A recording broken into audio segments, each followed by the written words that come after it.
Konkola Copper Mines is Zambia's leading integrated copper producer. It's a subsidiary of Vedanta Resources with operations mainly in the Copperbelt province, but it's at a crucial point, and that with profits increasingly coming under pressure due to falling production and copper prices themselves, while unit costs have been on the up. CEO of the company, Stephen Din, joins us now for some conversation. Thanks so much, Stephen, for your time today.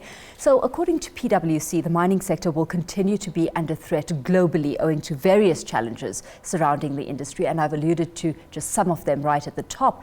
What's the biggest challenge you face operating in Zambia right now? Well, the biggest challenge that we face operating at KCM right now is to get our production volumes up. I heard that you just introduced KCM as having a reduced volume at the moment, reduced production tonnages, but that's mainly as a result of the phasing out of the open pit. Now, to replace that tonnage, we need to basically increase our tonnage from the underground mine, which is where we have invested heavily, and we're systematically working our way through that to then be able to have the eventual benefit on the cost of production coming down. Of course, this is within a very challenging broader environment here in Zambia. Government's resolved the value-added tax refunds on mineral exports. It's repealed the controversial mining royalties tax as well. Do you view those issues as fully resolved? Well, you have to look at the environment that you operate, and you have to try to work with, some of the decisions that are made, whether they're good or whether they're bad. And at the end of the day, KCM and Vedanta as the major shareholder has already invested in KCM and is going to be here for the long term. So we just need to continue along a consultative approach with government just to explain that maybe some of the fiscal regimes which are being proposed, or some of the difficulties around application of the regulations is causing us difficulties, and look to see how we can find solutions around them. In those conversations, put forward for us, what you're communicating in terms of how this is coming to bear on your business operations. Yeah, sure. At the end of the day, the copper price is where the copper price is. This morning it was at 5,700 per tonne, and it does put us under a lot of pressure. And the way that we want to position ourselves for the future is be in the right place on the industry cost curve.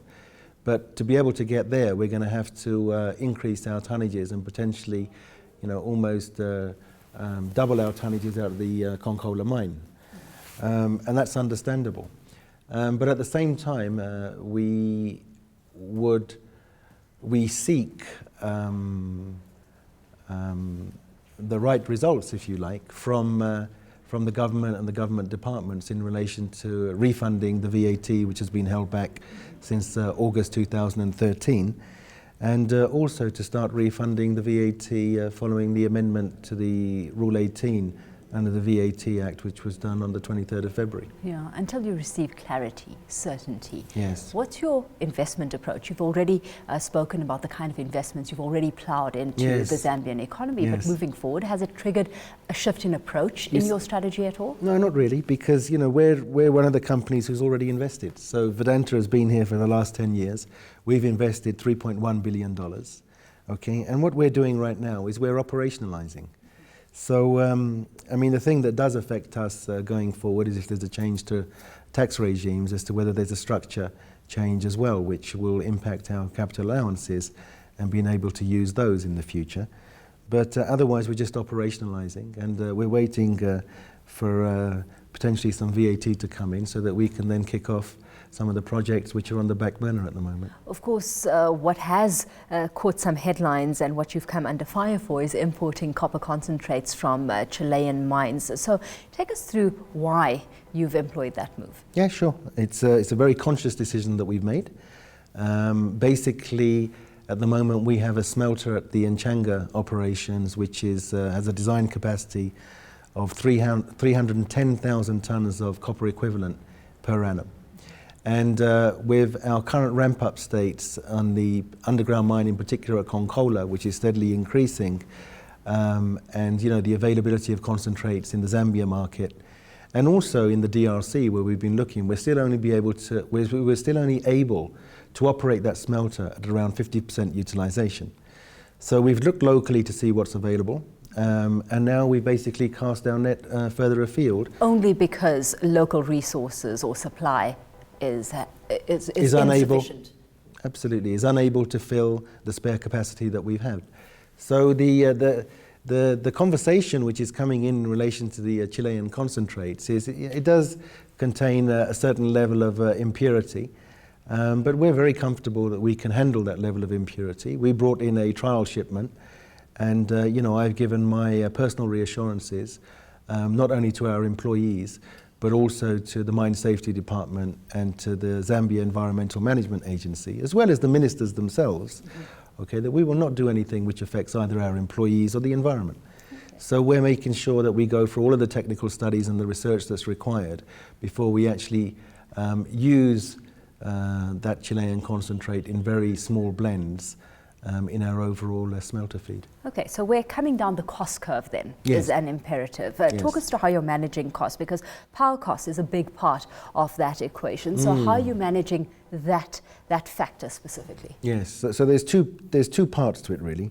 The first part is efficiency, and are we actually fat and happy and doing things that we shouldn't be doing. Now, we had this discussion as a management team, and probably with 2 or 3 levels down, and then eventually it was a management brief all the way to the operator. And as a result of that, we took close to 15% out of our average monthly cost, because people simply looked at things differently. Okay, we looked to see where we were wasting money, and where we could get benefits, essentially, from hydrocarbon derivative chemicals that we were using in our process. And as a result of a lot of collective thinking and working together and understanding where the copper price was and that we needed to tighten our belt, we took out a sustainable level of cost from our fixed cost and our variable cost, and even to this day we're sustaining it. So that's the first thing. The second thing is power, okay?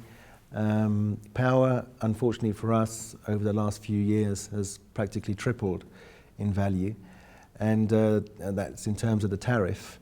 And there's not a great deal that we can do about that unless we figure out a different way to be able to pump the water out of our underground mines. KCM currently pumps close to 450,000 cubic meters a day from its underground mines, and those are some of the wettest mines in the world.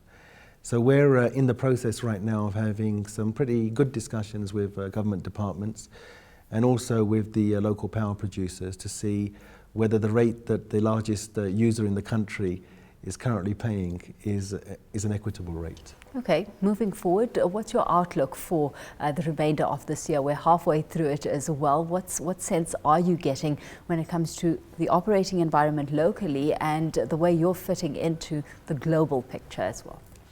Yeah, sure. As far as, as you say, we're halfway through the year, but we're actually just starting off our budget period as far as KCM is concerned. And we started off well, okay? We had some plans that we set and agreed in February and March. And the first few months, we're not too far away from those. And we have, good catch-up programs to make sure that we either achieve them or we exceed them.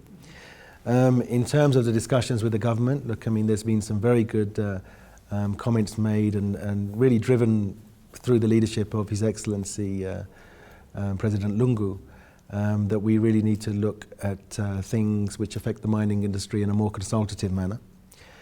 And so I see that, as a result of those two things and just bringing efficiency out of the operation that we have, we're going to be in a good position. As far as worldwide, look, as far as Vedanta is concerned, we do have a couple of other operations in the copper side. We have a very large 400,000 ton smelter in India. And we have obviously this business, which is a very large business here in Zambia.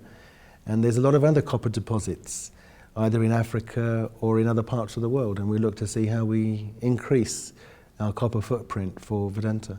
Well, let's leave it there. Thanks so much for your time this afternoon. Of course, Stephen Din is CEO at Konkola Copper Mines.